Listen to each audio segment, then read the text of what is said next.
প্রাচীন মিশরের সুউচ্চ পিরামিড আর রহস্যময় সভ্যতার আড়ালে লুকিয়ে আছে এক অবিস্মরণীয় ইতিহাস, যা কেবল একটি জাতির উত্থান-পতনের গল্প নয়, বরং সত্য ও মিথ্যার চিরন্তন সংঘাতের এক জীবন্ত দলিল। এই কাহিনীর কেন্দ্রে রয়েছেন মহান আল্লাহর নির্বাচিত পয়গম্বর হজরত মুসা আলাইহিসসালাম এবং তার প্রতিপক্ষ ইতিহাসের অন্যতম দাম্ভিক ও অত্যাচারী শাসক ফেরাউন। এই গল্প শুধু ধর্মীয় দৃষ্টিকোণ থেকেই গুরুত্বপূর্ণ নয়, এটি মানবজাতির জন্য শিক্ষা, ধৈর্য, সংগ্রাম এবং চূড়ান্ত বিজয়ের এক উজ্জ্বল দৃষ্টান্ত। মিশরের ক্ষমতাধর ফেরাউন নিজেকে খোদা হিসাবে দাবি করত। তার সাম্রাজ্যে বনি ইসরায়েল গোত্রের লোকেরা ছিল দাসত্বের শৃঙ্খলে আবদ্ধ। তারা ছিল ফেরাউনের নির্মম অত্যাচারের শিকার। তাদের উপর চাপানো হয়েছিল অসহনীয় বোঝা। তাদের জীবন ছিল দুর্বিষহ। ফেরাউন বনি ইসরায়েলদের দুর্বল করে রাখতে চেয়েছিল, যাতে তারা কখনও তার শাসনের বিরুদ্ধে মাথা তুলে দাঁড়াতে না পারে। তাদের পুরুষদের দিয়ে কঠিন শ্রমের কাজ করানো হতো, আর নারীদের উপর চলত অকথ্য নির্যাতন। এই সময়ে ফেরাউন একটি স্বপ্ন দেখেছিল। স্বপ্নে সে দেখেছিল যে বায়তুল মুকাদ্দাস থেকে একটি আগুন এসে মিশরের কিবতী বা ফেরাউনের নিজ জাতির পুরুষদের ঘরবাড়ি জ্বালিয়ে দিচ্ছে, কিন্তু বনি ইসরায়েলের ঘরবাড়ি অক্ষত থাকছে। এই স্বপ্ন ফেরাউনকে ভীত করে তুলল। সে তার জ্যোতিষী ও জাদুকরদের ডেকে স্বপ্নের ব্যাখ্যা জানতে চাইল। তারা বলল যে বনি ইসরায়েলদের মধ্যে এমন এক পুত্র সন্তানের জন্ম হবে যে তার রাজত্বের পতন ঘটাবে এবং তার ক্ষমতা কেড়ে নেবে। এই ভবিষ্যদ্বাণী শুনে ফেরাউন ক্রোধে উন্মত্ত হয়ে উঠল। সে এক নিষ্ঠুর ফরমান জারি করল। বনি ইসরায়েলের ঘরে যত পুত্র সন্তান জন্ম নেবে তাদের সবাইকে হত্যা করতে হবে, কেবল কন্যা সন্তানদের বাঁচিয়ে রাখা হবে। এই ফরমান কার্যকর করার জন্য ফেরাউনের সৈন্যরা বনি ইসরায়েলের ঘরে ঘরে তল্লাশি শুরু করল। নবজাতক পুত্র সন্তানদের নির্মমভাবে হত্যা করা হতে লাগল। মিশরের বাতাস ভারী হয়ে উঠল বনি ইসরায়েলি মায়েদের আর্তনাদে। এমন এক ভয়াবহ পরিস্থিতিতে হজরত মুসা আলাইহিসসালামের জন্ম হয়েছিল। হজরত মুসা আলাইহিসসালামের মা ইউখাবিদ যখন গর্ভবতী ছিলেন, তখন তিনি এক গভীর দুশ্চিন্তায় দিন কাটাচ্ছিলেন। ফেরাউনের নিষ্ঠুর ফরমান তাকে প্রতিনিয়ত আতঙ্কিত করে তুলছিল। যখন মুসা আলাইহিসসালাম জন্ম নিলেন, তখন তার মা তাকে লুকিয়ে রাখলেন। কিন্তু কতদিন আর লুকিয়ে রাখা যায়? ফেরাউনের সৈন্যরা প্রতিনিয়ত তল্লাশি চালাচ্ছিল। আল্লাহ তাআলা মুসা আলাইহিসসালামের মায়ের অন্তরে এক বিশেষ অনুপ্রেরণা দিলেন। তিনি ওহির মাধ্যমে মুসা আলাইহিসসালামের মাকে নির্দেশ দিলেন যেন তিনি তার নবজাতক পুত্রকে একটি সিন্ধুকে ভরে নীল নদে ভাসিয়ে দেন। একই সাথে আল্লাহ তাকে আশ্বাস দিলেন যে তিনি মুসা আলাইহিসসালামকে তার মায়ের কাছে ফিরিয়ে দেবেন এবং তাকে একজন রাসূল হিসাবে মনোনীত করবেন। এই নির্দেশ পালন করা ইউখাবিদের জন্য ছিল একটি কঠিন পরীক্ষা। নিজের কলিজার টুকরো সন্তানকে নীলনদের খরস্রোতে ভাসিয়ে দেওয়া একজন মায়ের জন্য কতটা কষ্টকর হতে পারে তা কল্পনাও করা কঠিন। কিন্তু আল্লাহর উপর অগাধ বিশ্বাস রেখে তিনি তাই করলেন। তিনি একটি সিন্ধুক তৈরি করলেন, তাতে মুসা আলাইহিসসালামকে রাখলেন এবং নীল নদে ভাসিয়ে দিলেন। মুসা আলাইহিসসালামের বোন মারিয়াম সিন্ধুকটির গতিপথ অনুসরণ করতে লাগলেন, যাতে জানতে পারেন এর পরিণতি কী হয়। আল্লাহর ইচ্ছায় সিন্ধুকটি ভাসতে ভাসতে ফেরাউনের প্রাসাদের ঘাটে এসে ভিড়ল। ফেরাউনের স্ত্রী আসিয়া আলাইহিসসালাম, যিনি ছিলেন একজন নেককার মহিলা এবং নিঃসন্তান, তিনি সিন্ধুকটি দেখতে পেলেন। তার নির্দেশে সিন্ধুকটি তুলে আনা হলো। সিন্ধুকের ভেতরে একটি ফুটফুটে শিশু দেখে আসিয়া আলাইহিসসালাম মুগ্ধ হয়ে গেলেন। তার মনে সন্তানের প্রতি গভীর ভালোবাসা জন্ম নিল। ফেরাউন যখন শিশুটিকে হত্যা করতে চাইল, তখন আসিয়া আলাইহিসসালাম তাকে বাধা দিলেন। তিনি বললেন, এই শিশু আমাদের চোখের শীতলতা এবং তোমার জন্য আনন্দ। একে হত্যা করো না। সম্ভবত সে আমাদের উপকারে আসবে, অথবা আমরা তাকে পুত্র হিসাবে গ্রহণ করব। ফেরাউন স্ত্রীর কথায় রাজি হল, যদিও সে জানত না যে এই শিশুই তার ধ্বংসের কারণ হবে। মুসা আলাইহিসসালামকে প্রাসাদে নিয়ে আসা হলো, কিন্তু কোনো ধাত্রী বা দুধমা তাকে দুধ পান করাতে পারছিল না। মুসা আলাইহিসসালাম কোনো নারীর দুধ গ্রহণ করছিলেন না। এই ঘটনা ফেরাউনের পরিবারকে চিন্তায় ফেলে দিল। ঠিক এই সময়ে মারিয়াম, মুসা আলাইহিসসালামের বোন, প্রাসাদের কাছে এসে প্রস্তাব দিলেন যে তিনি এমন একজন নারীর সন্ধান দিতে পারেন যিনি শিশুটিকে দুধ পান করাতে পারবেন। ফেরাউনের পরিবার রাজি হল। মারিয়াম তার মাকে নিয়ে এলেন। মুসা আলাইহিসসালাম তার মায়ের দুধ সানন্দে গ্রহণ করলেন। এভাবেই আল্লাহ তার ওয়াদা পূর্ণ করলেন এবং মুসা আলাইহিসসালামকে তার মায়ের কোলে ফিরিয়ে দিলেন। মুসা আলাইহিসসালাম ফেরাউনের প্রাসাদে বড় হতে লাগলেন, কিন্তু তার মায়ের দুধ পান করে। এটি ছিল আল্লাহর এক অলৌকিক নিদর্শন। মুসা আলাইহিসাল্লাম ফেরাউনের প্রাসাদে রাজকীয় পরিবেশে বেড়ে উঠলেন। তিনি মিশরের জ্ঞান, বিজ্ঞান, সংস্কৃতি এবং মারণ কৌশল সম্পর্কে শিক্ষা লাভ করলেন। কিন্তু তার অন্তরে বনি ইসরায়েলের প্রতি সহানুভূতি এবং ফেরাউনের জুলুমের প্রতি ঘৃণা ছিল সুপ্ত। তিনি জানতেন যে তিনি বনি ইসরায়েল গোত্রের সন্তান, যদিও তিনি ফেরাউনের পরিবারে লালিতপালিত হয়েছিলেন। মুসা আলাইহিসাল্লাম যখন যৌবনে পদার্পণ করলেন, তখন তিনি শক্তি ও প্রজ্ঞায় পরিপূর্ণ ছিলেন। একদিন তিনি শহরের এক প্রান্তে গেলেন, যেখানে তিনি দেখলেন দুই ব্যক্তি মারামারি করছে। তাদের একজন ছিল বনি ইসরায়েল গোত্রের আর অন্যজন ছিল ফেরাউনের কিপ্তি গোত্রের। বনি ইসরায়েলি লোকটি মুসা আলাইহিসাল্লামের কাছে সাহায্য চাইল। মুসা আলাইহিসাল্লাম কিপ্তি লোকটিকে একটি ঘুষি মারল, যার ফলে সে মারা গেল। মুসা আলাইহিসাল্লাম এই ঘটনায় অনুতপ্ত হলেন। তিনি বুঝতে পারলেন যে এটি শয়তানের কাজ ছিল এবং তিনি আল্লাহর কাছে ক্ষমা চাইলেন। আল্লাহ তাকে ক্ষমা করে দিলেন। এই ঘটনার খবর দ্রুত ফেরাউনের কানে পৌঁছল। ফেরাউন মুসা আলাইহিসাল্লামকে হত্যার নির্দেশ দিল। একজন শুভাকাঙ্ক্ষী ব্যক্তি মুসা আলাইহিসাল্লামকে এই খবর জানিয়ে দ্রুত মিশর ত্যাগ করার পরামর্শ দিলেন।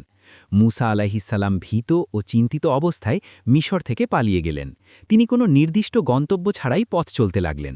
তিনি আল্লাহর কাছে প্রার্থনা করলেন, হে আমার প্রতিপালক, তুমি আমার প্রতি যে অনুগ্রহই নাজিল করো না কেন, আমি তার মুখাপেক্ষী। দীর্ঘ পথ পাড়ি দিয়ে মুসা আলাইহিসাল্লাম মাদিয়ান শহরে পৌঁছলেন। মাদিয়ান ছিল একটি শান্ত ও নিরাপদ স্থান।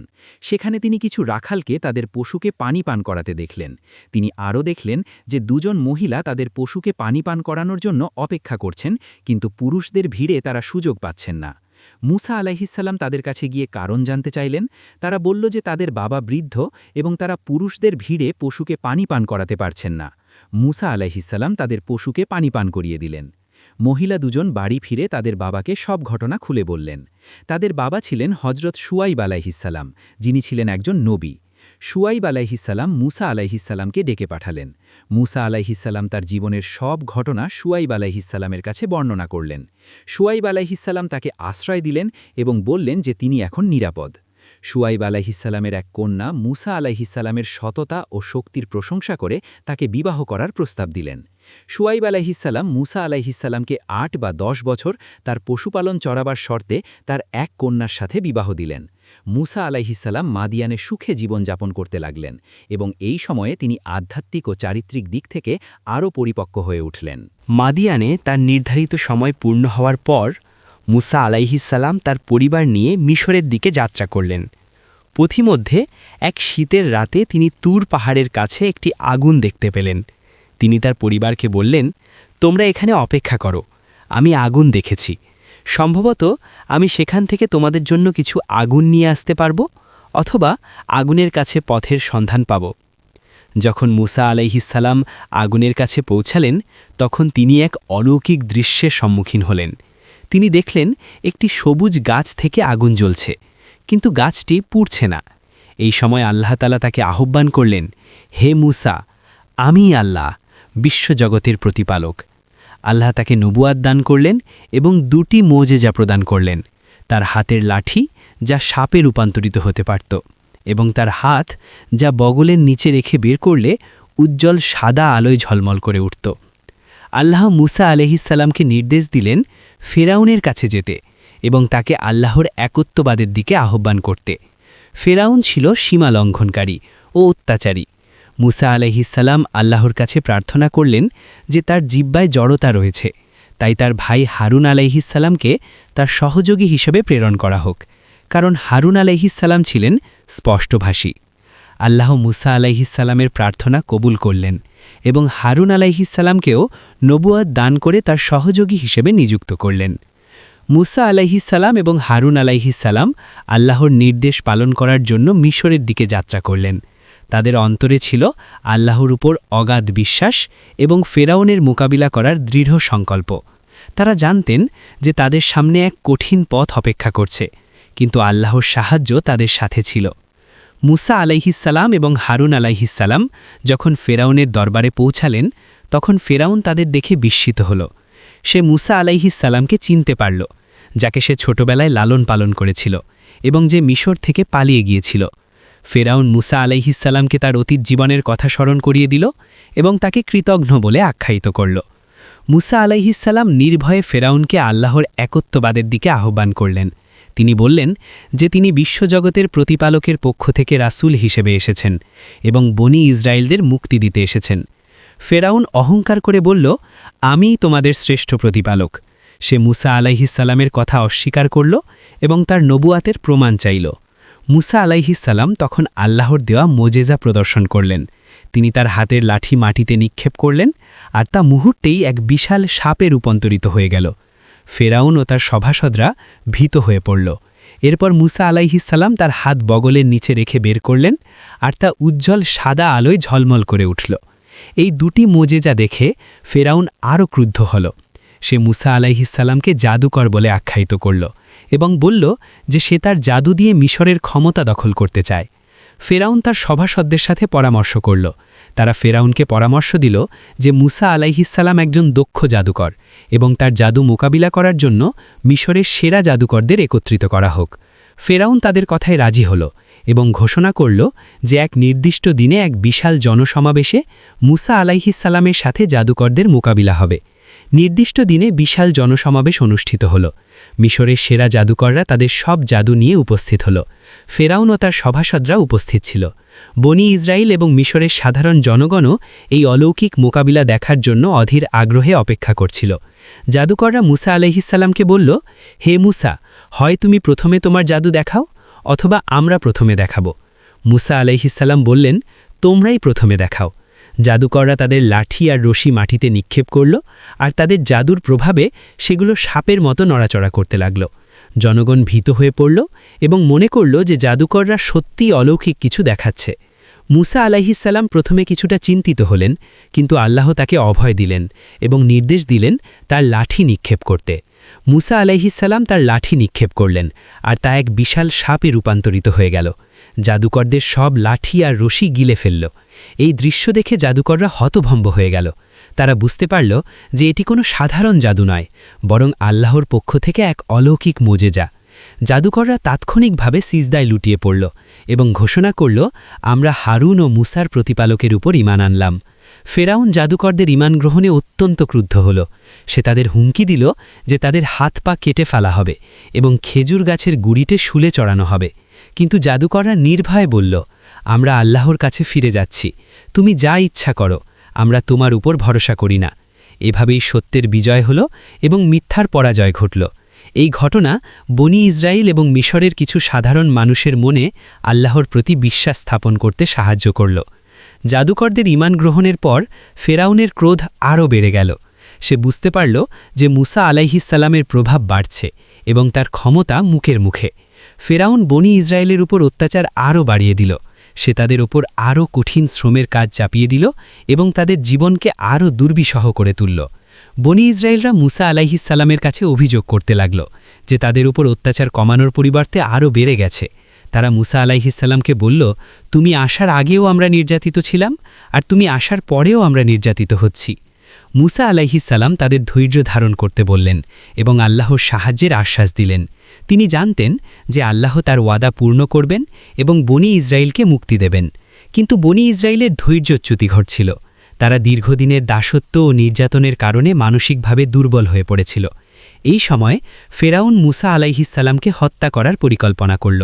সে তার সভাসদদের বলল, আমাকে ছেড়ে দাও, আমি মুসাকে হত্যা করব, আর সে তার প্রতিপালককে ডাকুক। আমি আশঙ্কা করি যে সে তোমাদের ধর্ম পরিবর্তন করে দেবে অথবা দেশে বিপর্যয় সৃষ্টি করবে। কিন্তু ফেরাউনের এই পরিকল্পনা সফল হল না। আল্লাহ মুসা আলাইহিসসালামকে রক্ষা করলেন। এই সময় ফেরাউনের পরিবারে একজন মুমিন ব্যক্তি ছিলেন যিনি তার ঈমান গোপন রেখেছিলেন। তিনি ফেরাউনকে মুসা আলাইহিসসালামকে হত্যা করার পরিকল্পনা থেকে বিরত থাকার পরামর্শ দিলেন। তিনি বললেন, তোমরা কি এমন একজন ব্যক্তিকে হত্যা করবে যে বলে, আমার প্রতিপালক আল্লাহ, অথচ সে তোমাদের কাছে তোমাদের প্রতিপালকের পক্ষ থেকে স্পষ্ট প্রমাণ নিয়ে এসেছে? যদি সে মিথ্যাবাদী হয় তাহলে তার মিথ্যা তার ওপরই বর্তাবে, আর যদি সে সত্যবাদী হয় তাহলে সে যা ভয় দেখাচ্ছে তার কিছু অংশ তোমাদের উপর আপতিত হবে। এই মুমিন ব্যক্তির কথা ফেরাউনকে কিছুটা প্রভাবিত করল এবং সে মুসা আলাইহিসসালামকে হত্যা করার পরিকল্পনা থেকে সাময়িকভাবে বিরত রইল। কিন্তু বনি ইসরায়েলের উপর অত্যাচার চলতে থাকল। এটি ছিল বনি ইসরায়েলের জন্য এক কঠিন পরীক্ষা, যেখানে তাদের ধৈর্য ও আল্লাহর প্রতি বিশ্বাস যাচাই করা হচ্ছিল। যখন ফেরাউন এবং তার জাতি আল্লাহর নির্দেশ অমান্য করতে থাকল এবং মুসা আলাইহিসসালামের দাওয়াত প্রত্যাখ্যান করল, তখন আল্লাহ তাআলা তাদের উপর একের পর এক আযাব নাজিল করতে লাগলেন। এই আযাবগুলো ছিল আল্লাহর নিদর্শন এবং ফেরাউন ও তার জাতিকে সতর্ক করার জন্য। প্রথম আযাব ছিল রক্ত। মিশরের নীলনদের পানি রক্তে রূপান্তরিত হয়ে গেল। মিশরের লোকেরা পান করার জন্য পানি পেত না, অথচ বনি ইসরায়েলরা স্বচ্ছ পানি পেত। এই অবস্থায় মিশরের লোকেরা মুসা আলাইহিসসালামের কাছে এসে আল্লাহর কাছে প্রার্থনা করার জন্য অনুরোধ করত। যখন আযাব উঠে যেত, তখন তারা আবার তাদের পূর্বের অবস্থায় ফিরে যেত এবং আল্লাহর নির্দেশ অমান্য করত। দ্বিতীয় আযাব ছিল ব্যাঙ। অসংখ্য ব্যাঙ মিশরীয়দের ঘরবাড়ি, বিছানা, খাবার, পানীয় সবকিছুতে ভরে গেল। ব্যাঙের উপদ্রবে তাদের জীবন দুর্বিষহ হয়ে উঠল। তারা আবার মুসা আলাইহিসসালামের কাছে এসে প্রার্থনা করার জন্য অনুরোধ করল। আযাব উঠে গেলে তারা আবার অস্বীকার করত। তৃতীয় আযাব ছিল উকুন। মিশরের সর্বত্র উকুন ছড়িয়ে পড়ল। এই উকুন তাদের শরীর, কাপড়, পশুপাল সবকিছুতে ভরে গেল। এটি ছিল তাদের জন্য এক অসহনীয় কষ্ট। চতুর্থ আযাব ছিল পঙ্গপাল। বিশাল পঙ্গপালের দল মিশরের সব শস্যক্ষেত্র, বাগান এবং গাছপালা খেয়ে ফেলল। মিশরের অর্থনীতি ধ্বংস হয়ে গেল এবং দুর্ভিক্ষ দেখা দিল। পঞ্চম আযাব ছিল বিভিন্ন ধরনের পোকামাকড়। এই পোকামাকড় মিশরের মানুষের জীবনকে অতিষ্ঠ করে তুলল এবং তাদের পশুপালকে আক্রান্ত করল। এই আযাবটি নীলনদের রক্তে রূপান্তরিত হওয়ার আযাবের সাথে সম্পর্কিত। কুরআনে এটিকে একটি স্বতন্ত্র আযাব হিসেবেও উল্লেখ করা হয়েছে, যা পানীয় জলের সংকট তৈরি করেছিল। মিশরের উপর এক গভীর অন্ধকার নেমে এসেছিল, যা কয়েকদিন ধরে স্থায়ী হয়েছিল। এই অন্ধকারে মিশরের লোকেরা কিছুই দেখতে পেত না, অথচ বনি ইসরায়েলের ঘরে আলো ছিল। মিশরের উপর শিলাবৃষ্টি ও ঝড় আপতিত হয়েছিল, যা তাদের শস্য ও গাছপালার ব্যাপক ক্ষতি সাধন করেছিল। এটি ছিল সবচেয়ে ভয়াবহ আযাব। আল্লাহ তাআলা মিশরের প্রতিটি পরিবারের প্রথম পুত্র সন্তান এবং পশুপালের প্রথম সন্তানকে মৃত্যুদান করলেন। এই আযাবের ফলে ফেরাউন এবং তার জাতির মধ্যে হাহাকার পড়ে গেল। এই প্রতিটি আযাবের সময় ফেরাউন মুসা আলাইহিসসালামের কাছে এসে বনি ইসরায়েলকে মুক্তি দেওয়ার প্রতিশ্রুতি দিত, যদি মুসা আলাইহিসসালাম আল্লাহর কাছে প্রার্থনা করে আযাব তুলে নেন। কিন্তু যখনই আযাব উঠে যেত, ফেরাউন তার প্রতিশ্রুতি ভঙ্গ করত এবং তার অহংকারে অটল থাকত। সে বনি ইসরায়েলকে মুক্তি দিতে রাজি ছিল না। আল্লাহর পক্ষ থেকে একের পর এক আযাব নাজিল হওয়ার পরও যখন ফেরাউন তার অহংকার ও জুলুম থেকে বিরত হল না, তখন আল্লাহ তাআলা মুসা আলাইহিসসালামকে নির্দেশ দিলেন বনি ইসরায়েলকে নিয়ে মিশর ত্যাগ করতে। মুসা আলাইহিসসালাম রাতের আধারে বনি ইসরায়েলকে নিয়ে মিশর থেকে বেরিয়ে পড়লেন। তাদের সাথে ছিল তাদের পশুপাল এবং কিছু মূল্যবান জিনিসপত্র, যা তারা মিশরীয়দের কাছ থেকে ধার নিয়েছিল। ফেরাউন যখন জানতে পারল যে বনি ইসরায়েলরা মিশর ত্যাগ করেছে, তখন সে ক্রোধে উন্মত্ত হয়ে উঠল। সে তার বিশাল সেনাবাহিনী নিয়ে বনি ইসরায়েলদের ধাওয়া করল। ফেরাউনের সৈন্যরা ছিল সুসজ্জিত এবং দ্রুতগামী। বনি ইসরায়েলরা যখন লোহিত সাগরের কাছে পৌঁছাল, তখন তারা দেখল সামনে অথই সাগর আর পেছনে ফেরাউনের বিশাল সেনাবাহিনী। তারা ভীত হয়ে পড়ল এবং মুসা আলাইহিসসালামকে বলল, আমরা তো ধরা পড়ে গেলাম। মুসা আলাইহিসসালাম নির্ভয়ে বললেন, কখনোই নয়, আমার প্রতিপালক আমার সাথে আছেন, তিনি আমাকে পথ দেখাবেন। আল্লাহ তাআলা মুসা আলাইহিসসালামকে নির্দেশ দিলেন তার লাঠি দিয়ে সাগরে আঘাত করতে। মুসা আলাইহিসসালাম আল্লাহর নির্দেশ পালন করলেন এবং তার লাঠি দিয়ে সাগরে আঘাত করলেন। সাথে সাথেই এক অলৌকিক ঘটনা ঘটল। সাগর দ্বিখণ্ডিত হয়ে গেল এবং মাঝখানে একটি শুকনো পথ তৈরি হল। সাগরের পানি দুই পাশে পাহাড়ের মতো দাঁড়িয়ে রইল। বনি ইসরায়েলরা আল্লাহর এই অলৌকিক নিদর্শন দেখে বিস্মিত হল এবং শুকনো পথ ধরে সাগর পার হতে লাগল। তারা সবাই নিরাপদে সাগরের অপর প্রান্তে পৌঁছাল। বনি ইসরায়েলরা যখন সাগর পার হয়ে গেল, তখন ফেরাউন ও তার সেনাবাহিনী সেই শুকনো পথে প্রবেশ করল। তারা বনি ইসরায়েলদের ধাওয়া করছিল এবং তাদের ধরার জন্য দ্রুত গতিতে এগিয়ে যাচ্ছিল। যখন ফেরাউন ও তার সমস্ত সেনাবাহিনী সাগরের মাঝখানে পৌঁছাল, তখন আল্লাহ তাআলা মুসা আলাইহিসসালামকে নির্দেশ দিলেন আবার তার লাঠি দিয়ে সাগরে আঘাত করতে। মুসা আলাইহিসসালাম আল্লাহর নির্দেশ পালন করলেন। সাথে সাথেই সাগরের দুই পাশের পানি একত্রিত হয়ে গেল এবং ফেরাউন ও তার সমস্ত সেনাবাহিনীকে গ্রাস করল। ফেরাউন তার বিশাল সেনাবাহিনী নিয়ে নীলনদের অতল গভীরে সলিল সমাধি লাভ করল। মৃত্যুর আগ মুহূর্তে ফেরাউন বলল, আমি ঈমান আনলাম যে মুসা ও হারুনের প্রতিপালক ছাড়া কোনো ইলাহ নেই। কিন্তু তার ঈমান তখন আর গ্রহণযোগ্য ছিল না, কারণ সে আযাব দেখে ঈমান এনেছিল। আল্লাহ তাআলা তার মৃতদেহকে সংরক্ষণ করলেন, যাতে তা পরবর্তী জন্মের জন্য একটি নিদর্শন হয়ে থাকে। এভাবেই ফেরাউনের অহংকার ও জুলুমের চূড়ান্ত পরিণতি ঘটল। বনি ইসরায়েলরা শতাব্দীর দাসত্ব থেকে মুক্তি লাভ করল এবং আল্লাহর সাহায্যে একটি নতুন জীবন শুরু করল। এটি ছিল আল্লাহর কুদরতের একটি বিশাল নিদর্শন এবং সত্যের চূড়ান্ত বিজয়। ফেরাউনের কবল থেকে মুক্তি পাওয়ার পর বনি ইসরায়েলরা মরুভূমিতে প্রবেশ করল। তাদের সামনে ছিল একটি নতুন জীবন, কিন্তু সেই জীবনও ছিল নানা পরীক্ষা ও চ্যালেঞ্জে ভরপুর। আল্লাহ তাআলা তাদের জন্য মরুভূমিতে বিভিন্ন অলৌকিক ব্যবস্থা করলেন। মরুভূমিতে খাবারের অভাব দেখা দিলে আল্লাহ তাআলা তাদের জন্য আসমান থেকে মান্না, এক ধরনের মিষ্টি খাবার, এবং সালওয়া, এক ধরনের পাখি, নাজিল করলেন। তারা প্রতিদিন এই খাবার খেত এবং তাদের খাবারের কোনো অভাব ছিল না। কিন্তু বনি ইসরায়েলরা এই নেয়ামতের কদর করতে না পেরে একঘেয়ে খাবার খেতে বিরক্ত হয়ে মুসা আলাইহিস সালামের কাছে বিভিন্ন ধরনের সবজি, ডাল, পেঁয়াজ, রসুন ইত্যাদি খাবারের জন্য আবদার করতে লাগলেন। পানির অভাবে যখন বনি ইসরায়েলরা অস্থির হয়ে উঠল, তখন আল্লাহ তাআলা মুসা আলাইহিস সালামকে নির্দেশ দিলেন তার লাঠি দিয়ে একটি পাথরে আঘাত করতে। মুসা আলাইহিস সালাম আঘাত করার সাথে সাথেই পাথর থেকে 12টি ঝর্ণা প্রবাহিত হতে লাগল, যা বনি ইসরায়েলের 12টি গোত্রের জন্য যথেষ্ট ছিল। আল্লাহ তাআলা মুসা আলাইহিস সালামকে 40 দিনের জন্য তুর পাহাড়ে ডেকে পাঠালেন, যাতে তাকে তাওরাত কিতাব প্রদান করা যায়। মুসা আলাইহিস সালাম তুর পাহাড়ে গেলেন এবং সেখানে আল্লাহর সাথে কথোপকথন করলেন। এই সময়ে তিনি আল্লাহর দর্শন চাইলেন, কিন্তু আল্লাহ তাকে বললেন যে তিনি তাকে দেখতে পাবেন না। আল্লাহ যখন পাহাড়ে তার জ্যোতি প্রকাশ করলেন, তখন পাহাড় চূর্ণ বিচূর্ণ হয়ে গেল এবং মুসা আলাইহিস সালাম বেহুশ হয়ে পড়ে গেলেন। জ্ঞান ফিরে আসার পর তিনি আল্লাহর কাছে তওবা করলেন এবং তাওরাত কিতাব লাভ করলেন। মুসা আলাইহিস সালাম যখন তুর পাহাড়ে ছিলেন, তখন বনি ইসরায়েলের মধ্যে সামিরি নামক এক ব্যক্তি ফিতনা সৃষ্টি করল। সে বনি ইসরায়েলের কাছ থেকে তাদের অলংকার সংগ্রহ করে একটি সোনার বাছুরের মূর্তি তৈরি করল এবং বলল যে এটাই তাদের ইলাহ। বনি ইসরায়েলের অনেকেই এই বাছুরের পূজা করতে শুরু করল। হারুন আলাইহিস সালাম তাদের নিষেধ করলেন, কিন্তু তারা তার কথা শুনল না।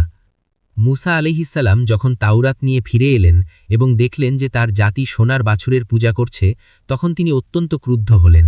তিনি সামিরিকে শাস্তি দিলেন এবং বাছুরটিকে পুড়িয়ে ছাই করে সাগরে ভাসিয়ে দিলেন। তিনি বনি ইসরায়েলকে তাদের ভুলের জন্য তওবা করতে বললেন এবং যারা বাছুরের পূজা করেছিল তাদের শাস্তি দিলেন। বনি ইসরায়েলরা বারবার আল্লাহর নির্দেশ অমান্য করত এবং মুসা আলাইহিস সালামের সাথে অবাধ্য আচরণ করত। তারা আল্লাহর নেয়ামতের কদর করত না এবং বিভিন্ন অজুহাত দেখাত।